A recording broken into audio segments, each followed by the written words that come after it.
Hello everyone, welcome to my YouTube channel. आज के इस वीडियो में हम पढ़ने वाले हैं एक पोयम। जो पोयम के राइटर यानी कि पोएट है वो है गैब्रियल ओकारा। ये पोयम का नाम है once upon a time. The whole poem is very suggesting. ये पोयम बहुत सजेस्टिंग है। इसके हर एक स्टेंजा जो है उस स्टेंजा में आपको जो रियलिटी है, लाइफ की जो रियलिटी है, उसको बताया गया है। वंस अपॉन ए टाइम में जो पोएट है वो एड्रेस करता है अपने सन को, अपने जो बेटे को वो एड्रेस करता है। और he wanted to learn many things from him. और वो कई सारी चीज़ें उससे सीखना चाहता है। क्यों सीखना चाहता है, क्या सीखना चाहता है? And these things are very important for us also. हमारे लिए भी वो चीज़ें बहुत इंपॉर्टेंस रखती है। वो चीज़ें कुछ ऐसी चीज़ें हैं जो दुनियादारी से संबंधित है। मीन्स ये पोयम हमें सिर्फ इसलिए नहीं पढ़ना चाहिए कि ये हमारे सिलेबस में है या हमें इससे रिलेटेड क्वेश्चन आएंगे और इसको पढ़कर हम पास हो जाएंगे, but the poem should be read for the life lesson. जीवन के पाठ के लिए, यानी कि जीवन में एक सबक सीखने के लिए भी हमें ये पोयम पढ़ना चाहिए। स्टार्ट करते हैं फर्स्ट पोयम। इसके हर एक स्टेंजा में 6 लाइन से, केवल लास्ट का स्टेंजा जो है वो 4 लाइन में क्लोजिंग स्टेंजा है। ज़्यादा लंबी नहीं है पोयम, हम इसको डीपली पढ़ने की कोशिश करते हैं। कहता है poet, once upon a time son they used to love with their hearts. एक बार की बात है। किससे कहता है? अपने सन को कि सन बेटे एक बार की बात है। दे, यहाँ पर दे जो है वो एक इंट्रोडक्टरी प्रोनाउन यूज किया है। दे रिप्रेजेंट करता है होल द वर्ल्ड, मीन्स पूरी दुनिया के जो लोग हैं उनको रिप्रेजेंट करता है। कहता है एक बार की बात है बेटे, दे used to laugh with their hearts. जब लोग हंसते थे तो वो अपने हार्ट से हंसते थे, मीन्स दिल से हंसा करते थे, मीन्स विथ फीलिंग के साथ हंसा करते थे। And laugh with their eyes, और अपनी आंखों से, यानी कि उनकी आंखों में नजर आ जाता था कि वो मन से, अपने दिल से हंस रहे हैं।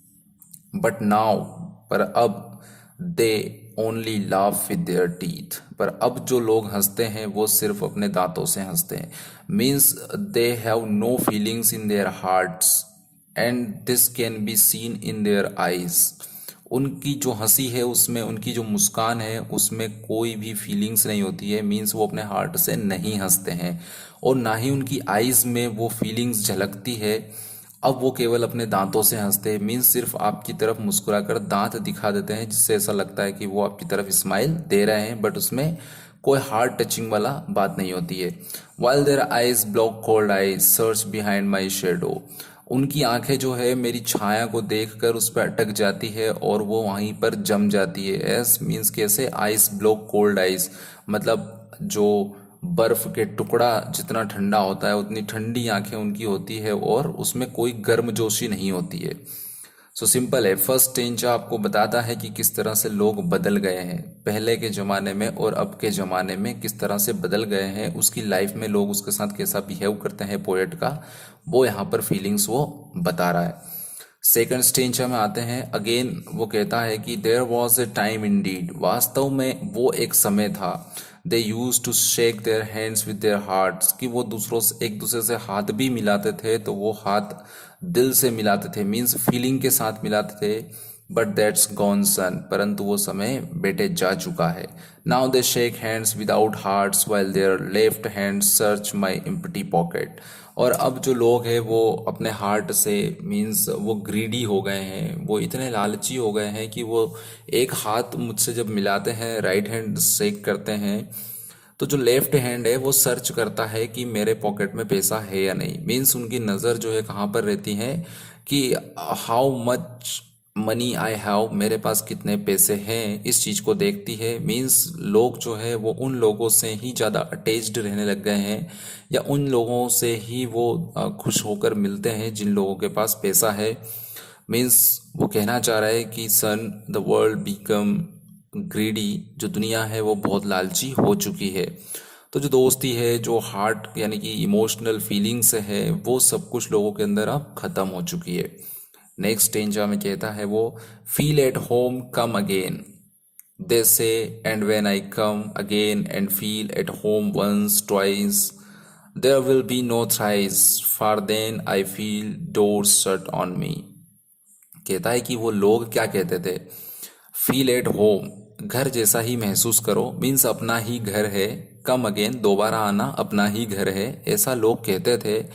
वो ऐसा कहते थे जब मैं उनसे मिलने जाता था, और दोबारा जब जाता था तो दोबारा भी वो कहते थे। तो इस तरह से जब मैं एक बार जाता था, दो बार जाता था, तब तक तो ठीक है, और उसके बाद जब मैं तीसरी बार जाता तो मेरे लिए उस घर के दरवाजे बंद हो चुके होते। मीन्स कोई भी व्यक्ति एक या दो बार ही आपको झेलता है, तीसरी बार अगर आप जाओगे तो वो गेट से ही आपको रिटर्न कर देंगे। तो इस तरह के लोग जो है वो चेंज हो चुके हैं। फोर्थ स्टेंजा कहता है, सो आई हैव लर्न मेनी थिंग्स सन। तो वो कह रहा है कि बेटा मैंने भी बहुत सारी चीज़ें अब सीख ली है, देख देख कर लोगों को मैंने भी बहुत सारी चीज़ें सीख ली है। I have learn to wear many faces, मैंने भी सीख लिया है कि किस तरह से कई सारे चेहरे लेकर घूमा जाए, यानी कि जिस जगह पर जाओ उस तरह का बिहेव करो, इस तरह के चेहरे लेके, अलग अलग चेहरे लेके किस तरह से घूमा जाए, मैंने भी वो अब सीख लिया है। लाइक ड्रेसेस, जैसे कि हम कपड़ों को बदलते हैं अलग अलग जाने पर, अलग अलग शादियों के लिए, पार्टियों के लिए, घर पे रहने के लिए अलग अलग कपड़े होते हैं, इसी तरह से मैंने अपने फेस का भी एक कवर तरह का बना लिया है। Means I start to worn wear different faces, मैंने भी जो है अलग अलग तरह के चेहरे लगाकर घूमना शुरू कर दिया है ना। जैसे ड्रेसेस को पहनते हैं, होम फेस, घर का चेहरा अलग, जैसे होम क्लॉथ रहते हैं, घर के कपड़े रहते हैं, उसी तरह से होम फेस अलग। ऑफिस फेस, जहाँ ऑफिस में जाकर मैं काम करता हूँ उसके लिए मेरा अलग चेहरा होता है। स्ट्रीट फेस, यानी कि जब मैं रोड पे घूमता हूँ तब अलग होता है। होस्ट फेस, जब मैं लोगों की मेहमान नवाजी करता हूँ तब मेजबान के तौर पर मेरा अलग फेस होता है। कॉकटेल फेस मीन्स जब मैं कहीं पर पार्टी वार्टी करने जाता हूँ तो वहाँ पर मेरा फेस अलग होता है। इस तरह के अलग अलग चेहरे मैंने बना लिए हैं, with all their confirming smiles, और उनको जिस तरह की स्माइल सूट करती है उसी तरह की स्माइल भी मैंने वियर करना सीख लिया है। Like a fix portrait smile, जिस तरह की फोटो में एक स्माइल होती है वो फिक्स्ड होती है, उसी तरह से अलग अलग फेस पर मेरी स्माइल भी फिक्स्ड हो चुकी है। उसी तरह की मैं भी लोगों की तरह, यानी कि लोग जिस तरह से बिहेव करते हैं उसी तरह से मैं भी सीख लिया है मैंने भी। नेक्स्ट स्टेंजा कहता है, and I have learn to laugh with only my teeth and shake hands without my heart. और अब मैंने भी सीख लिया है, मैंने भी क्या सीख लिया है कि अपने दांतों से हंसना, यानी कि विदाउट फीलिंग हंसना मैंने भी सीख लिया है। और मैंने भी हाथ मिलाना, लोगों से बिना फीलिंग्स के हाथ मिलाना सीख लिया है। I have learn to say goodbye, अब मैंने गुड बाय कहना सीख लिया है। When I mean good riddance, goodbye का मतलब गुड रिडेंस मीन्स छुटकारा, है ना, छुटकारा पाना। तो मैंने भी सीख लिया है कि गुड बाय कहने का मतलब है छुटकारा पाना, तो वो छुटकारा पाना मैंने भी सीख लिया है। टू से Glade to meet you without being Glade, and to से it's been nice talking to you after being board. अब मैंने भी कहना सीख लिया है, मैंने भी ये कहना सीख लिया है कि आपसे मिलकर मिलकर मुझे खुशी हुई, चाहे मुझे खुशी ना हुई हो।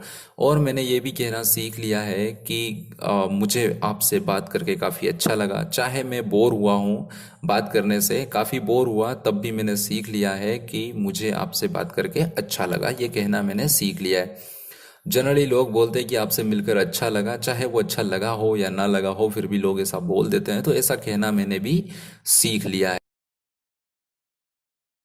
बिलीव मी सन, पर बेटा मुझ पे विश्वास करो, I want to be what I used to be, पर मैं अब वो होना चाहता हूँ जैसे मैं पहले था। मीन्स जो मैंने चीज़ें सीखी है, इन चीज़ों से पहले मैं जैसा था मैं वैसा ही बनना चाहता हूँ।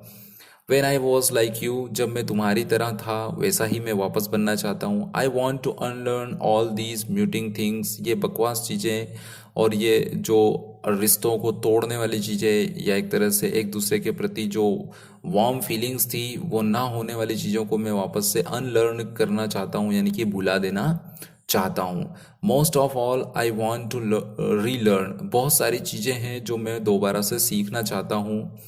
जैसे हाउ टू लाफ, कैसे हंसा जाए। For my laugh in the mirror shows only my teeth like snakes bare fang, means जिस तरह से नुकीले दांत वाला जो मुंह खोलता है सांप, जो जहरीले दांत अपने दिखाता है, उस तरह की जहरीले दांत दिखाकर मुझे हंसना अच्छा नहीं लगता है, क्योंकि जब मैं मिरर में देखता हूँ अपने आप को और मुस्कुराता हूँ तो मेरे दांत मुझे कैसे लगते हैं, एक सांप की तरह जहरीले और नुकीले दांत लगते हैं। तो मैं इन चीज़ों को भुला देना चाहता हूँ। सो शो मी सन, लास्ट इंडिया में क्या बोलते हैं, सो शो मी सन, तो बेटा मुझे दिखाओ, मुझे बताओ, हाउ टू लाफ, किस तरह से हंसा जाता है ये मुझे सिखाओ। शो मी हाउ, मुझे ये सिखाओ कि आई used to laugh and smile, कि मैं किस तरह से हंसता था और किस तरह से मैं स्माइल करता था। Once upon a time when I was like you, जिस तरह की वो समय था जिस समय मैं तुम्हारी तरह हुआ करता था। मीन्स टोटली जो पोएट है, जिस तरह का उसके मन में जो फीलिंग्स है वो इस तरह की फीलिंग है, वो काफ़ी मीन्स हेजिटेट करने वाली फीलिंग्स है और काफ़ी सॉरी इरिटेट करने वाली फीलिंग्स है। वो चाहता है कि जिस तरह से वर्ल्डली अफेयर के बीच में वो फंस चुका है उनसे वो निकलना चाहता है। टोटली वो चाहता है कि मैं दोबारा से बच्चा बन जाऊं, मैं दोबारा से वो चाइल्डहुड टाइम में चला जाऊं जिस समय मुझे लोगों के चेहरों पर जो हंसी थी वो रियली फीलिंग वाली लगती थी और रियली मुझे लोगों से मिलकर अच्छा लगता था। और आज क्योंकि मैं बनावटी ढंग से लाइफ जी रहा हूँ, ये बनावटी ढंग जो है मुझे अब पसंद नहीं आते, ये बनावटी स्माइल मुझे पसंद नहीं आती है, ये बनावटी बिहेवियर मुझे पसंद नहीं आता है। सो इस तरह से पोएट जो है वापस अपने बचपन में जीना चाहता है, बचपन में जाना चाहता है। वो काफ़ी फ्रस्ट्रेट है अपनी जो मेनहुड की लाइफ है, जो वर्ल्डली अफेयर से रिलेटेड जो लाइफ है उसको वो भूलना चाहता है। सो होप आपको ये पोएम अच्छे से समझ में आई होगी। सो be careful and be aware about the people, क्योंकि लोग ग्रीडी हो चुके हैं, आपका गलत फ़ायदा उठा सकते हैं। तो आप अपने आप को बिल्कुल अलर्टनेस के साथ अपनी एक एक स्टेप को आगे बढ़ाइए। दूसरा, आपके चाइल्डहुड की जो मेमोरीज़ है उनको आप बिल्कुल सिक्योर करके रखिए, क्योंकि ये चाइल्डहुड ही वो टाइम होता है जिसको एक इंसान पूरी लाइफ याद कर करके और खुश हो लेता है।